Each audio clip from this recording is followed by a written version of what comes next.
How do you stay so positive throughout the grind? All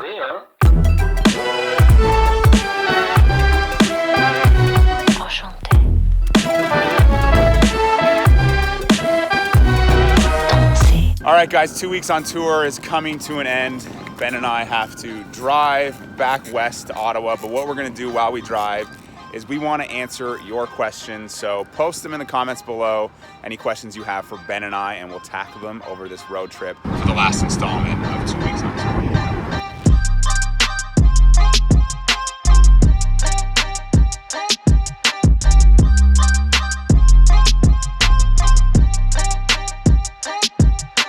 We've done 2 hours to Starbucks in Sherbrooke.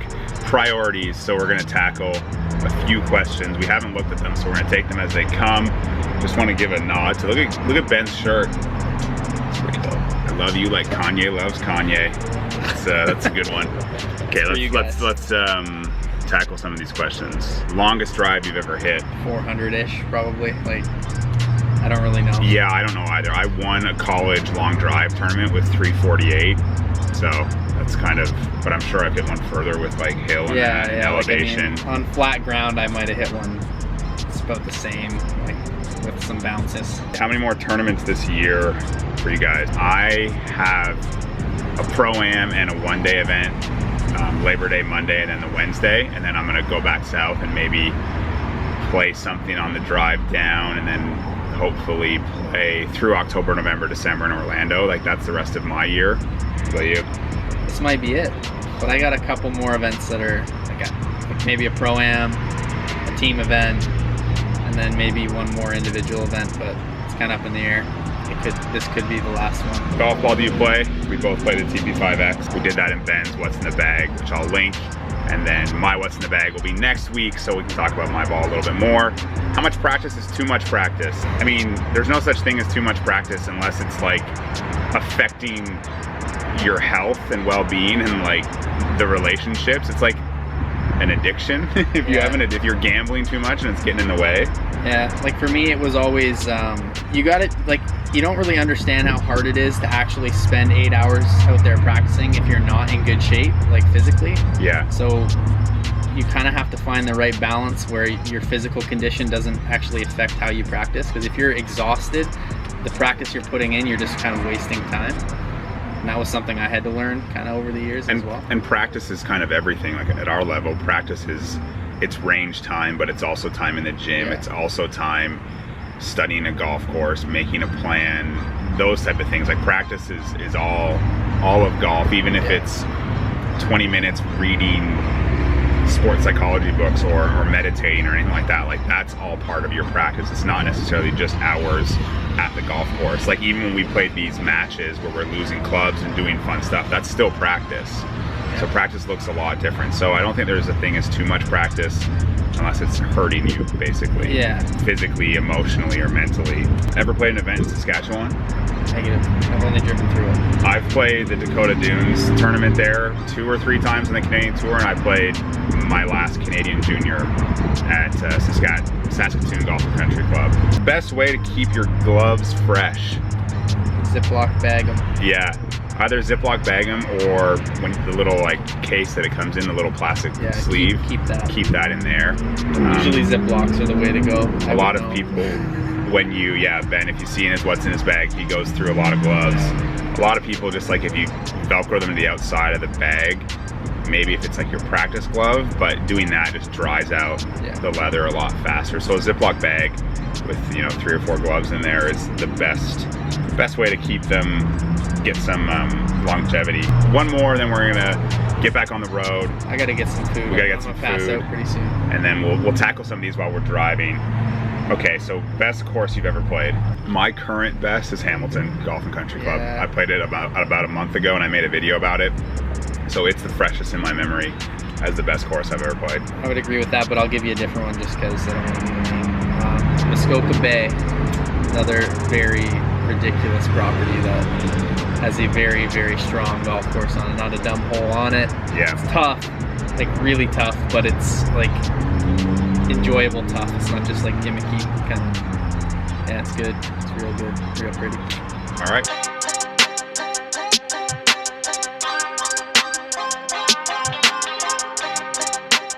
Guess what? This is a little break from the actual Q&A, but we were just driving, looking at the scores from today in Quebec, and there was a withdrawal last night. So only 59 players today, and the guy that withdrew was actually the guy that moved the cut line back to even. So Ben's a little salty. Him doing that basically screwed over 11 players. Obviously we don't know the reason why he withdrew, but basically at some point after his round and before the tee times were made, he withdrew and bumped out 11 players.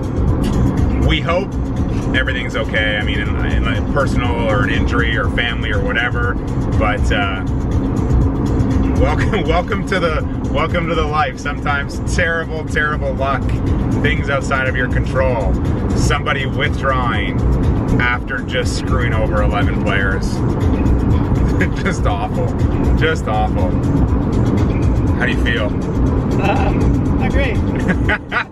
All you can do is laugh. But oh my gosh, fuck me, that's bad.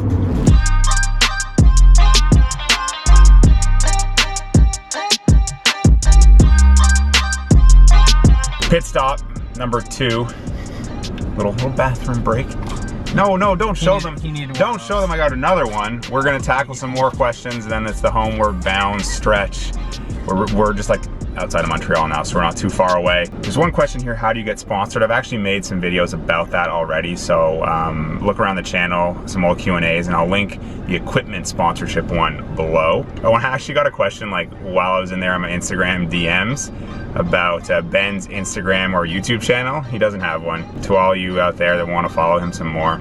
Well, I mean, I do have an Instagram account, but I don't have a single post on it. So, I mean, if you want to follow it, you're more than welcome to. How often do you clean your club's grips? Well, I clean my clubs every day, after every session.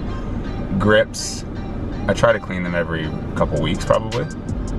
When I notice my glove getting a little dirty, that's when I clean my grips. Yeah, I try and keep them as clean as I can. Like, I'm usually pretty good at it, but there's times where you're lazy or you forget, or you leave your clubs. Like, I leave my clubs at the course a lot where I work, so like I might not clean them after I play, and then I go home and then I come back the next day and they're dirty, and then I'll clean them, but that's about it. How do you stay so positive throughout the grind? Well, I think that there's like twofold. You have no choice. You have to stay positive. That being said, in the effort to make these videos that I decided to do last year, that was something to kind of help me see the positive of things and like spin things in a positive way. And as any viewers know, like there's been a lot of bad to mediocre golf, and I'm still having to stay positive, but that doesn't mean I'm always positive throughout it. Like when you play bad, or when you're out there and you're playing bad, like there's a lot of, you know, your head hung in shame, and there's a lot of negativity, a lot of swear words. Like, I mean, after Ben's round yesterday, he was not very positive, but that's just the nature of the beast. You kind of play great and then you screw things up. But I think like you just have to stay positive, and we've been saying to each other, like, in the last week, the practice we've put in, especially in Ottawa, has been good. And we have similar kind of weaknesses in our game, where it's mental, like it's emotional, and it's getting let down and getting in your own way. And we kind of worked on that, and then Camelot on Wednesday in these 2 rounds, we didn't do that. So like you have to evaluate what you're working on. How do you stay positive? Well, I try and look at it from, like, golf's a game where you can't really judge your play from one hole, one round, 1 month even. Like, you have to have such a large sample of play, and if you're playing competitions, you have to have a large sample size of competition rounds to really judge how you're playing, where your weaknesses lie, where your strengths lie. And until you're able to do that, you can't really allow emotion to get in the way, like, in theory, because there's no reason to. You don't have a large enough sample. Like, you could have 4 or 5 holes in a row where you play terrible, but then you can play 100 straight holes well. Does that mean that you're a terrible player if you judge them just based on those 4 holes? No, not at all. You kind of have to look at it objectively from a large kind of sample. So like for me this year, I played not great for most of the year, but then if I really look at it, I never really had that many rounds where I played awful. I just never converted when I was sort of 1-2 under par, just always turned into a 73. Sometimes the putts go in, sometimes they don't. Sometimes you make a bad swing at the wrong time. That's just the way it works. But you kind of just have to continue to work on what you're working on and then reevaluate at the end of each year. And that's how I stay positive, because if I just was looking at one small sample, I'd be in a I think every golfer would, yeah. Yeah, because you play a bad round, you go, oh, I'm terrible. Well, it's just one round. Like, I mean, you could play a 4-round tournament, play 3 great rounds, 1 bad round, finish 15th. I think it's like something I've said time and time again, and I had to learn this the hard way, is your score doesn't define you. Yeah. So when you separate that, it's a lot easier to stay positive. That doesn't mean you're going to enjoy yourself and have fun, like that's what I'm working on, but it's positive versus negative. Yeah. When your score doesn't define you, it's a lot easier to stay positive. Here's a cool one. Any tips on how to save cash during like this trip? Well, splitting expenses helps. Definitely. I mean, we split hotels, we split gas, and we're similar when it comes to food. Like I don't need to go to restaurants when I'm on the road. Yeah. So we're eating, you know, $8 to $12 meals as opposed to $20 to $25 meals. So that saves you a lot of money. Definitely. So those are the tips. If you can, find someone to travel with, and that cuts your expenses in half. Yeah. So we're gonna get back on the road, but there's a question here that I want to close with this. We'll do it when we get back to Ottawa. But it's what's the biggest life lesson you've learned from golf? So we'll answer that when we get back to Ottawa.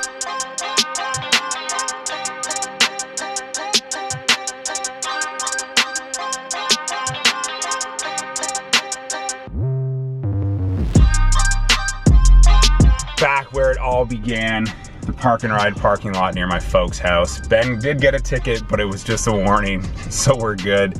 But we're gonna answer that final question. What's the biggest life lesson you've learned from golf? Take it away. I always had issues with my temper and my emotions getting the better of me, not just in like before golf, like just really in anything. And when I first started playing golf, it was a problem.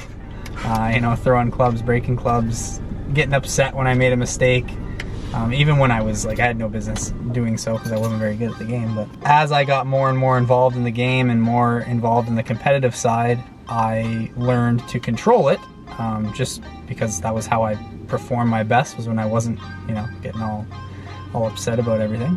And then that sort of carried over into my life. And now it's to the point where I can actually, I don't even remember the last time I actually got like really, really angry, which is a good thing, I guess. For me, the biggest thing I've learned, and I've probably mentioned this many times on the channel, is I spent so many years associating my worth to my golf score and basically like what I did.